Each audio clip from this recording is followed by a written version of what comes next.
Urgensi misa pertama dimohon dari keluarga Bapak Herwan mendoakan arwah 40 hari Bapak Januarius Jaman. Semoga Tuhan menganugerahkan keselamatan kekal, kebahagiaan kepada Bapak Januarius Jaman.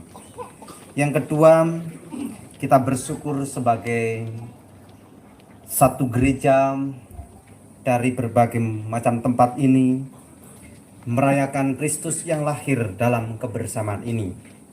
Semoga Tuhan menganugerahkan sukacita kepada kita semua, juga cuaca yang baik, sehingga perayaan ini berjalan dengan penuh hikmat. Dalam nama Bapa dan Putra dan Roh Kudus. Amin. Semoga rahmat Tuhan kita Yesus Kristus, cinta kasih Allah, dan persekutuan Roh Kudus bersamamu.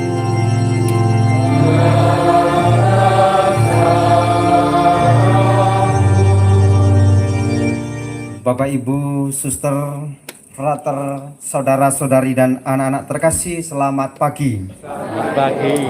Selamat Natal. Selamat Natal.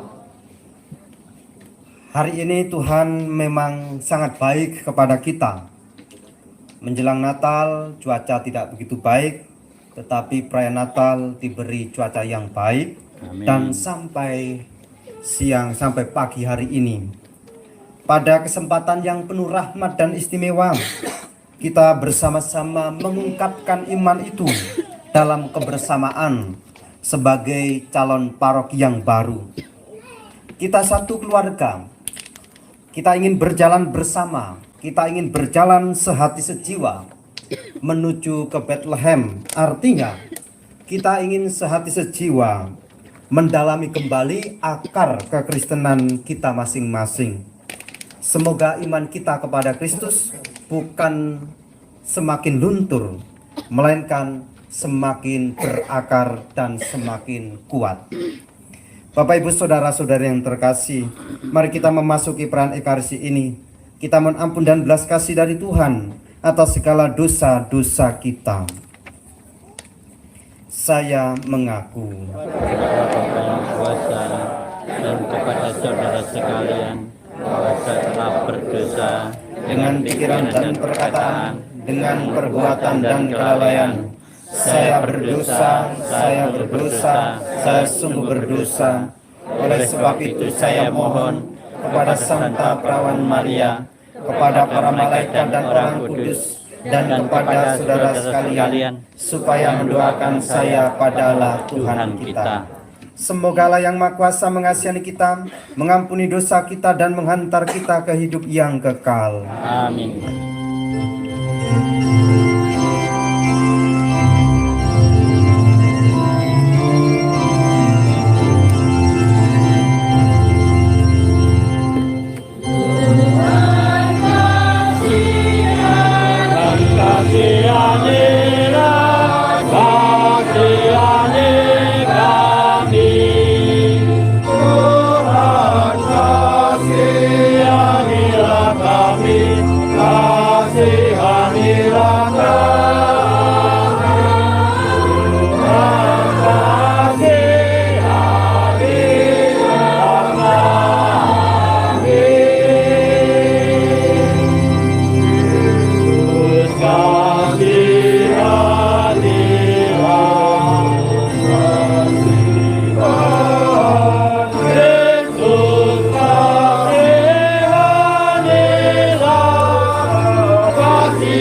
di surga.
Marilah kita berdoa.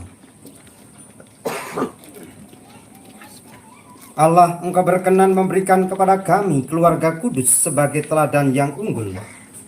Semoga kami meneladannya dalam keutamaan hidup berkeluarga, dalam ikatan cinta, agar kami layak menikmati dengan penuh sukacita anugerah ini. Dengan pengantaran Yesus Kristus Putra-Mu Tuhan kami, yang bersama dengan Dikau dalam persatuan Roh Kudus, hidup dan berkuasa Allah sepanjang segala masa. Amin. Kita dengarkan sabda Tuhan.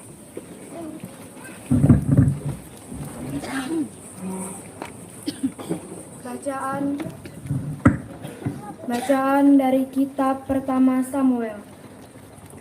Setahun sesudah mempersembahkan kurban di Silo, mengandunglah Hana dan melahirkan seorang anak laki-laki.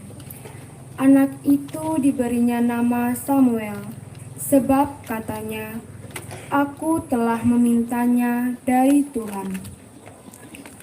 Lalu Elkana, suami Hana, pergi dengan seisi rumahnya untuk mempersembahkan dan tinggal di sana seumur hidupnya. Setelah Samuel disapih oleh ibunya, ia dihantar ke rumah Tuhan di Silo, dan bersama dia dibawalah seekor lembu jantan yang berumur 3 tahun, 1 eva tepung, dan sebuyung anggur. Waktu itu Samuel masih kecil betul. Setelah menyembelih lembu, mereka mengantarkan kanak-kanak itu kepada Eli. Lalu Hana berkata kepada Eli, "Mohon bicara, tuanku, demi Tuhanku hidup. Akulah perempuan yang dahulu berdiri di sini dekat tuanku untuk berdoa kepada Tuhan.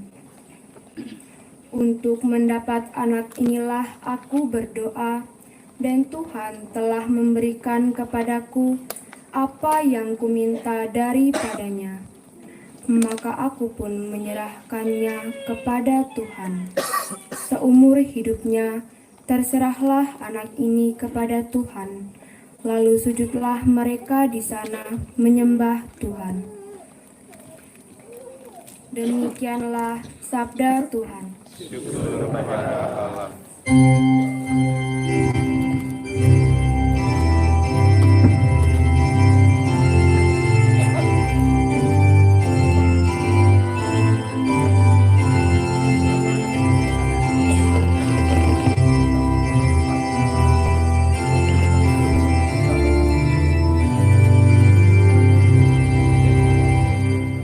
Segala ujung bumi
Bacaan dari surat pertama Rasul Yohanes.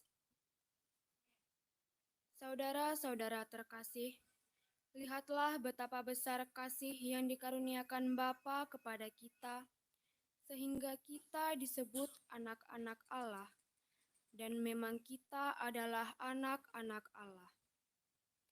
Karena itu, dunia tidak mengenal kita, sebab dunia tidak mengenal Allah. Saudara-saudaraku yang terkasih, sekarang kita adalah anak-anak Allah, tetapi belum nyata bagaimana keadaan kita kelak. Akan tetapi, kita tahu bahwa apabila Kristus menyatakan dirinya, kita akan menjadi sama seperti Dia, sebab kita akan melihat Dia dalam keadaannya yang sebenarnya.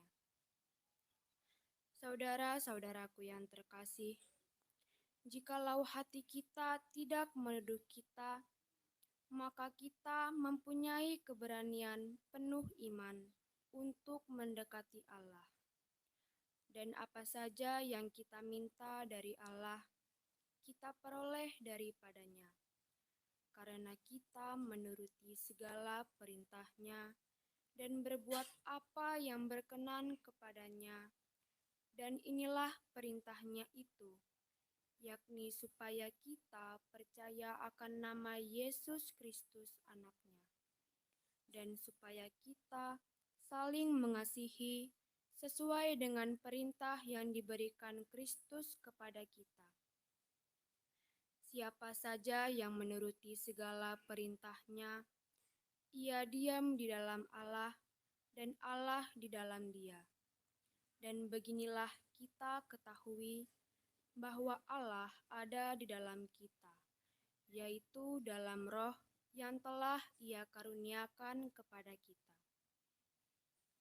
Demikianlah sabda Tuhan.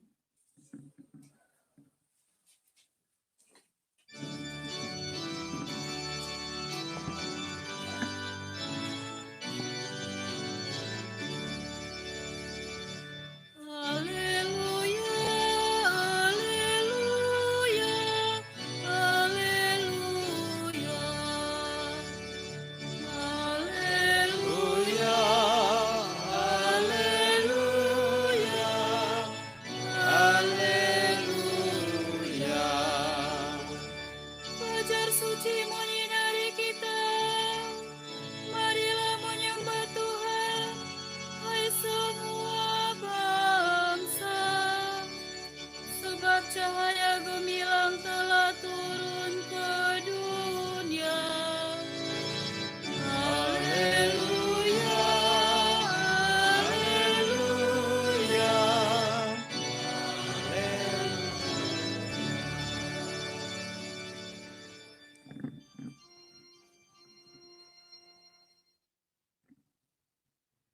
Tuhan bersamamu.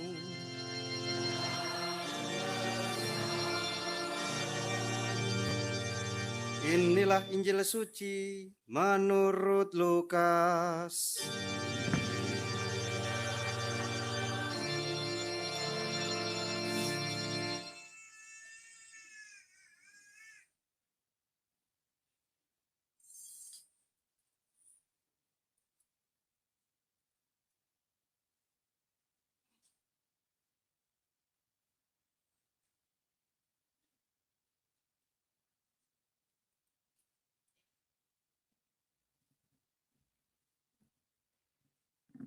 Tiap-tiap tahun pada hari raya Paskah, orang tua Yesus pergi ke Yerusalem.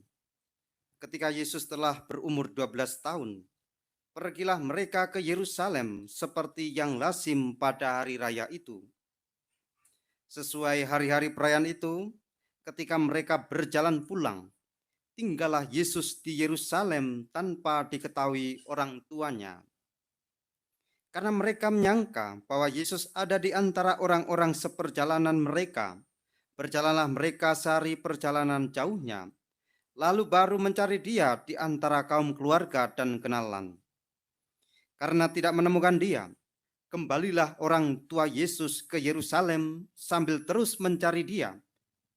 Sesudah 3 hari, mereka menemukan Yesus dalam bait Allah. Ia sedang duduk di tengah-tengah alim ulama sambil mendengarkan mereka dan mengajukan pertanyaan-pertanyaan kepada mereka. Semua orang yang mendengar dia sangat heran akan kecerdasan dan segala jawab yang diberikannya. Ketika Maria dan Yesus dan Yusuf melihat dia, tercenganglah mereka. Lalu kata ibunya kepadanya, "Nak, mengapa engkau berbuat demikian terhadap kami? Lihatlah, bapamu dan aku dengan cemas mencari engkau." Jawab Yesus kepada mereka, "Mengapa kamu mencari aku?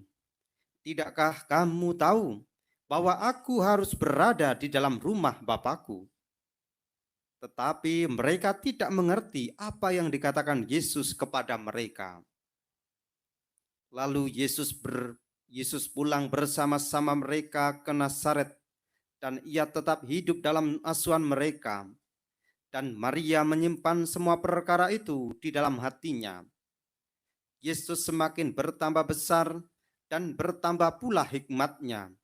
Ia semakin besar dan semakin dikasihi oleh Allah dan manusia. Berbahagialah orang yang mendengarkan sabda Tuhan dan tekun melaksanakannya.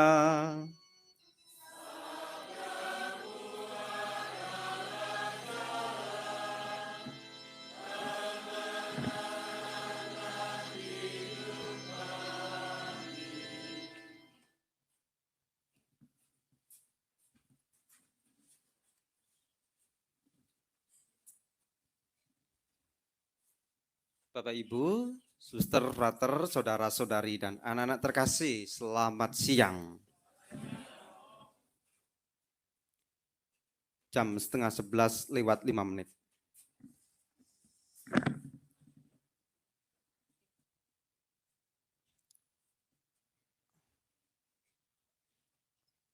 Keberhasilan anak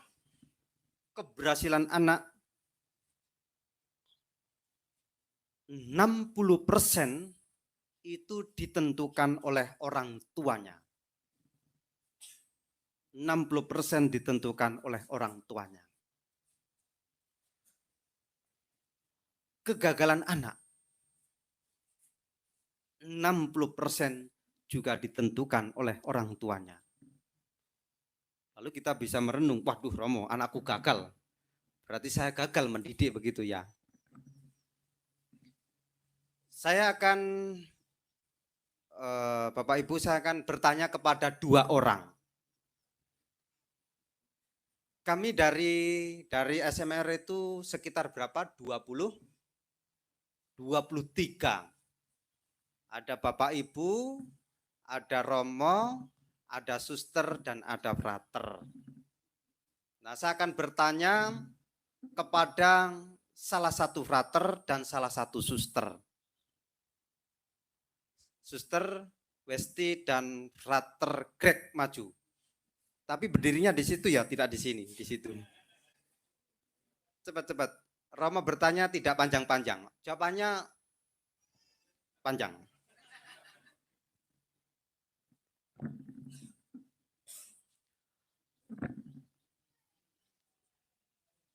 Frater pegang mic. Suster di mimbar, enggak apa-apa.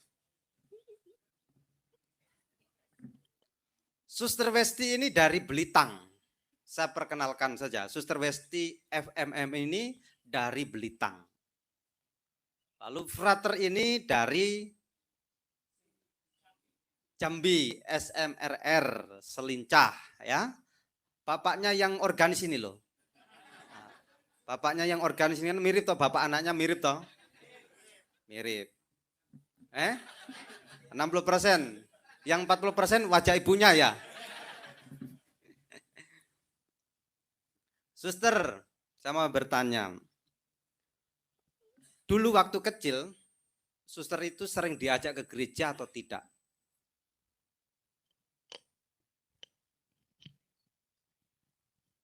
Sering Romo. Setiap minggu? Iya, Setiap minggu? setiap minggu. Yang mengajak itu bapakmu atau ibumu? Bapak dan ibu. Serius? Hah? Serius? Ibu yang sering ngajak. Ibumu ya yang Iya. sering ngajak. Lah bapakmu kemana? Ada, Ada. tapi sering ke kebun. Sekarang ketahuan dah. Tapi enggak apa-apa, anaknya berhasil jadi suster lah. Sekarang mau saya tanya. Yang di rumah, kalau di rumah, sering berdoa bersama tidak? Jarang. Jarang. Jarang. Kalau doa lingkungan, siapa yang paling rajin? Bapakmu atau ibumu? Ibu. Ibu. Bapakmu kemana? Kan dari kebun jadi capek istirahat. Oh gitu ya, oke. Itu saja suster. Frater. Frater, kamu menjadi imam, ingin menjadi pastor itu karena keinginan dirimu atau karena dorongan bapakmu?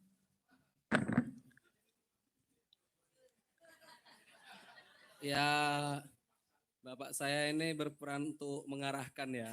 Jadi kan pada awalnya saya memang tidak mengenal apa itu seminari, apa itu menjadi romo. Tapi kan saya diperkenalkan apa itu seminari, apa itu romo Oleh siapa? oleh bapak saya. Oleh bapak. Ya, Bapak Frater ya? ya. Lalu kemudian saya hidup di seminari, di SMA Seminari di Palembang. Lalu saya merasa cocok gitu romo. Jadi akhirnya ya saya dengan keputusan saya sendiri memutuskan untuk lanjut terus begitu romo. Oh iya. Gitu. Antara bapak dan ibumu yang rajin berdoa, siapa? Bapak romo. Bapak. Ya. Oh saya. Karena bapaknya pas di sini, Bu. Bapaknya di sini. Enggak, Kalau bener. tidak rajin. Jadi ibumu tidak rajin doa. Ya rajin juga tapi bapak lebih rajin. Bapak lebih rajin. Rutin. Kalau ke gereja mana yang lebih rajin? Dua-duanya datang ke gereja. Dua-duanya rajin. Ya rajin. Waktu kecil kamu rajin gereja enggak? Enggak romo karena rumah saya di stasi. Oh, rumahmu di Stasi. waktu itu. stasi. Oke, terima kasih. Terima kasih, silakan kembali ke tempat duduk. Kita beri tepuk tangan lah. Biar mereka tidak kecewa.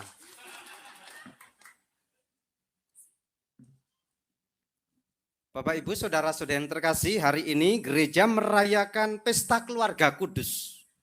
Maka Rama tadi katakan keberhasilan seorang anak itu memang sangat besar ditentukan oleh kedua orang tuanya.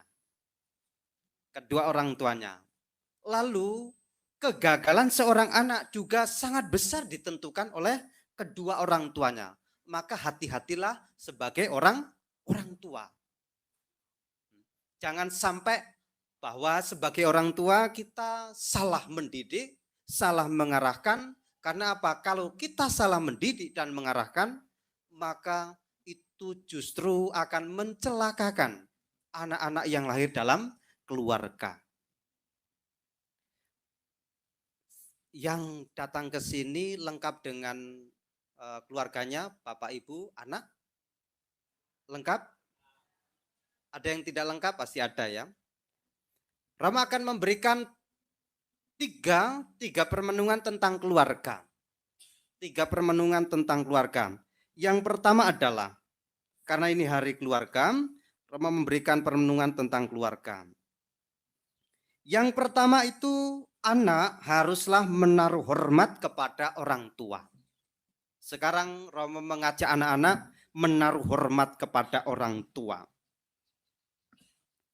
Muncul pertanyaan, apa dasarnya Romo sehingga anak saya itu menaruh hormat kepada saya sebagai orang tua?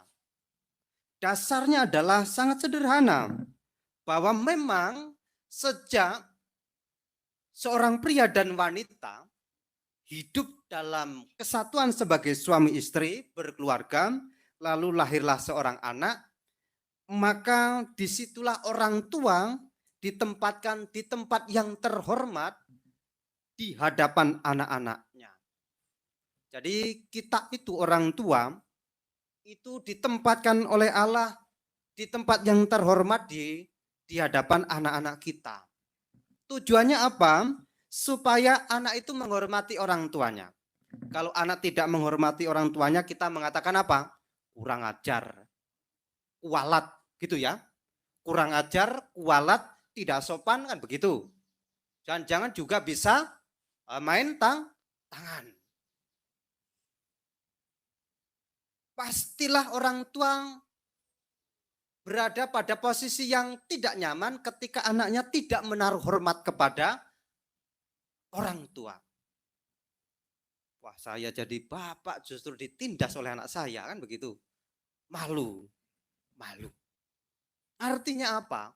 Bahwa betapa Allah itu sudah menempatkan kita sebagai orang tua di tempat yang terhormat supaya anak itu menghormati kita, anak itu juga memberikan kebaikan. Anak itu juga memberikan kasih kepada kita. Anak itu nanti berharap kepada kita dalam ranah sosial, hidup bersosial. Meskipun anak itu sudah menikah, berkeluarga, toh dia secara sosial sebagai ikatan keluarga, anak itu masih punya tanggung jawab untuk memperhatikan bapak ibunya. Meskipun dia sudah berkeluarga, anak kita itu sudah berkeluarga, orang tua misalnya ya, orang tua itu kalau diminta tinggal di rumah anaknya tidak begitu kerasan ya. Padahal anaknya sendiri loh, tapi tidak kerasan ya. Mungkin tidak cocok dengan menantunya, kan gitu ya. Mungkin jengkel dengan menantunya, kan gitu. Nah, jadi lebih kerasan di rumah sendiri, karena Romo menjumpai banyak sekali itu. Seorang ibu misalnya, seorang bapak, seorang ibu, kalau bapak itu lemah dia. Bapak kalau ditinggal istrinya meninggal langsung cepat menikah itu. Nah, itu. Jadi tidak tahan sendiri bapak itu. Kalau seorang ibu itu pasti dia akan lebih enak tinggal di rumah kenangan dengan suaminya. Karena apa? Karena memang sudah nyaman di tempat itu. Artinya apa? Anak itu tetap punya tanggung jawab kepada orang tua. Itulah Allah memberikan tempat yang terhormat di hadapan anak supaya anak punya hati untuk mengasihi orang tuanya. Mungkin rumah anaknya lebih bagus dibanding rumah bapak ibunya. Tetapi anak tetap memberikan kasih sayang kepada orang tuanya. Ini poin yang pertama, anak haruslah menaruh hormat pada orang tuamu. Anak-anak, ayo anak-anak mana ini? Anak-anak yang anak-anak kecil belum terlalu paham, tetapi yang muda-muda ini, hormatilah bapak ibumu. Supaya apa? Supaya umurmu panjang, kan begitu. Yang kedua, orang tua harus mendidik anak dalam sebuah tindakan, bukan hanya sekedar kata-kata. Kalau orang Jawa istilahnya apa? Bisa berbicara tetapi tidak bisa ngelakoni, apa itu istilahnya? Jarkoni. Oh, gajah dibelangkoni. Iso khotbah ra iso nglakoni. Wah, Romo iki. Romo bisa khotbah tapi tidak bisa menikah, kan begitu ya? Jarkoni ya, gajah dibelangkoni, iso khotbah ora iso nglakoni. Contohnya Romo Suryo. Orang tua harus mendidik anak-anak dalam sebuah tindakan, bukan hanya sekedar kata-kata. Tindakan itu bagi orang tua penting. Mengapa? Sekarang anak-anak itu kritis loh kepada orang tuanya. Oh iya, kritis anak itu. Tidak seperti dulu. Kalau bapak, mama dulu mengatakan, anak nurut ya. Sekarang apa? Membantah ya. Masih, enggak benar mak, enggak benar pak, ini kan begitu. Kalau dulu enggak berani dulu. Hormat betul kepada bapak ibunya. Artinya apa? Bahwa orang tua memberikan contoh yang konkret di hadapan anak-anaknya. Soal apa? soal belas kasih, kemurahan, kerendahan hati, kelemah lembutan, kesabaran, saling mengampuni, tetap satu kesatuan, saling mengajar dan menasihati. Kalau orang tuanya memiliki belas kasih orang tuanya ini akan ditangkap, dilihat oleh anak-anaknya, lalu anaknya secara ilmu kemanusiaan dia akan merakam itu semua, lalu itu dia akan usahakan. Kalau bapak ibunya murah hati, anak-anaknya kemungkinan besar juga akan menjadi murah hati. Kalau bapaknya rendah hati, anak-anaknya juga diharapkan akan menjadi rendah hati. Kalau orang tuanya lemah lembut, diharapkan orang tua akan lemah lembut. Kalau orang tuanya memiliki kesabaran, anak-anaknya akan juga memiliki kesabaran. Kalau orang tuanya mudah mengampuni anak-anaknya, maka anak-anaknya juga akan mudah mengampuni. Tetapi ini juga tidak 100%. Bapaknya murah hati, anaknya rendah hati. Bapaknya murah hati, bapak ibunya murah hati, lemah lembut. Bapak ibunya sabar, anaknya kadang-kadang ya kurang, itulah. Kurang begitu. Kurang. Apalagi kalau kita itu tidak murah hati, kalau kita itu marah-marah, kalau kita tidak punya belas kasih, kalau kita tidak sabar, anak-anak lebih kurang ajar. Iya loh, itu fakta itu di keluarga itu. Romo hanya melihat, mendengar, dan mendengarkan lalu merenungkan. Itu merenungkan. Karena yang datang kepada Romo ya kadang-kadang bercerita tentang anak-anaknya. Anakku Romo kurang ajar gitu. Anakku dididik baik-baik malah ngapusi, berbohong, tidak jujur. Saya sampai menyesal sebetulnya. Ungkapan-ungkapan itu apa? Bapak ibunya sudah berusaha tetapi anaknya tetap tidak berhasil. Bapak ibunya sudah berusaha, anaknya kadang tidak berhasil. Apalagi kalau bapak ibunya tidak berusaha, anaknya lebih gagal. Karena apa? Ingatlah, 60% keberhasilan seorang anak ada di tangan orang tuanya. Lalu yang ketiga, tadi anak menaruh hormat kepada bapak ibunya, sekarang orang tua atau bapak ibunya mendidik anak-anaknya dengan tindakan bukan sekedar kata-kata. Lalu yang ketiga adalah orang tua, didiklah keluargamu dalam iman yang benar. Jadi kepada orang tua, didiklah keluarga kita masing-masing dalam iman yang benar. Contohnya apa? Contohnya adalah Elkana dan Hana. Elkana dan Hana itu keluarga yang sudah tua ini. Dia berdoa kepada Allah karena doanya apa? Memohon keturunan. Betapa keturunan itu penting sekali. Penting sekali, keturunan penting. Karena itu menjadi permohonan yang terus menerus. Itu menjadi permohonan yang tidak terputus. Elkana dan Hana. Dan ketika mereka mendapatkan sebuah anak kecil, maka apa? Mereka berterima kasih kepada Tuhan yang memberi. Lalu apa wujud terima kasih itu? Mereka persembahkan itu kepada Tuhan, anak yang lahir dalam keluarga itu. Lalu yang menarik dalam sabda itu, biarlah Tuhan mendidik anak ini. Biarlah Tuhan memakai anak ini. Biarlah Tuhan menjadikan anak ini sebagai alatnya. Artinya apa? Ada sebuah kepercayaan kepada dari orang tua kepada Tuhan untuk mendidik anak-anaknya. Bapak Ibu, kesabaran, kelemah lembutan itu kalau merenungkan tidak hanya unsur manusiawi. Kita itu tidak kadang-kadang sebagai manusiawi itu tidak mudah loh menahan emosi. tidak mudah. Kita sebagai manusia beriman kadang-kadang sulit sekali, lemah lembut dan sabar.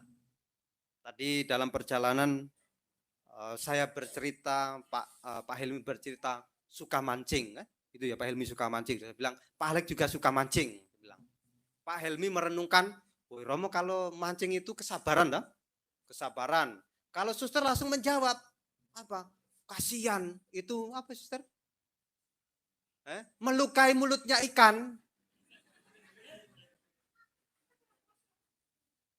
Kalau suster dari sisi yang lain, kalau mancing itu kasihan, mulut ikan itu dilukai oleh pancing. Tetapi dari Pak Helmi, oh mancing itu kesabaran Romo. Ada niat, sebelumnya ada niat. Kalau tidak ada niat, pasti tidak dapat. Artinya kesabaran. Kesabaran itu tidak hanya manusia saja. Tidak hanya usaha kita, tetapi unsur ilahi, unsur iman yang sudah kita miliki, yang membuat kita mampu bersabar. Kembali kepada Hana dan Elkana. Anak yang diminta dari Tuhan diberikan kembali kepada Tuhan. Itu orang beriman. Ada yang berbuat demikian, tetapi juga ada yang tidak. Ini satu-satunya Romo. Tak mungkin saya memberikan kepada Tuhan. Nanti saya bagaimana? Kan begitu kadang-kadang. Bagaimana mungkin saya memberikan anak saya kepada Tuhan kalau ini hanya satu-satunya? Dan nanti masa tua saya bagaimana? Masa tua saya bagaimana? Kadang ada unsur pikiran semacam itu yang muncul dalam hidup kita. Padahal Elkana dan Hana itu sudah tua, dia memberikan itu kepada Tuhan. Inilah pendidikan orang tua kepada anak dalam hal iman. Kembali kepada akar kekatolikan. Dulu kalau orang tua, saya senang orang tua itu bercerita, gereja jauh itu dulu tidak jauh. Itu ya. Dulu gereja jarak jauh itu bagi orang dulu tidak jauh. Ke gereja itu jalan kaki atau naik sepeda. Ya Pak ya. Suami istri, anak-anak jalan kaki naik sepeda. Dulu pendidikan itu luar biasa, pendidikan iman. Sekarang sudah sedikit sangat jauh perbedaannya ya, perbedaannya sangat jauh. Kadang-kadang orang tua itu mendidik itu nanti anak menjawab apa? Lain. Anak menjawab lain. Orang tua sudah memberi contoh, kadang-kadang anak juga lain.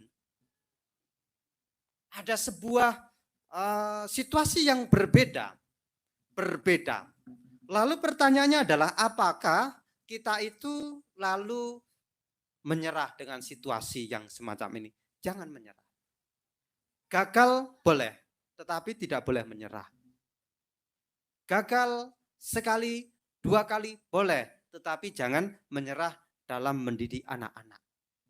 Kalau kita menyerah dalam mendidik anak-anak, semakin kacaulah kehidupan anak-anak itu. Didiklah anak itu dalam iman yang benar. Supaya apa? Supaya ini menjadi bekal perjalanan anak-anak. Anak-anak itu lebih panjang sebetulnya perjalanannya sebagai dibandingkan dengan orang tua. Kita itu bisa mengukur kekuatan kita. Umur kita itu berapa? Sekarang berapa? Misalnya 50 tahun. 20 tahun jika kuat Romo. Kan begitu.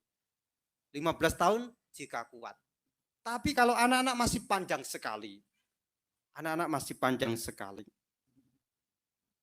Bapak Ibu, saudara-saudari yang terkasih.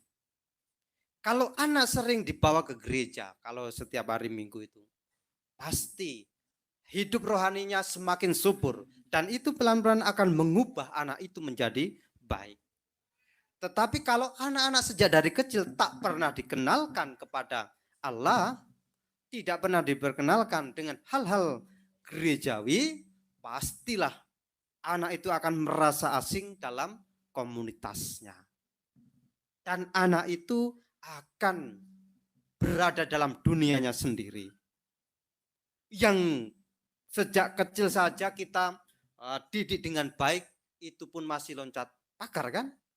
Apalagi yang tidak, itu akan semakin mudah. Maka Bapak Ibu, saudara-saudara yang terkasih, 3 hal ini yang Romo renungkan, Romo sampaikan dalam perayaan Natal bersama ini. Anak menaruh hormat kepada orang tua mendidik anak-anaknya dalam tindakan, bukan sekedar kata-kata. Lalu orang tua didiklah anak-anak yang lahir dalam keluarga itu dalam iman kekatolikan yang benar. Tuhan memberkati kita semua.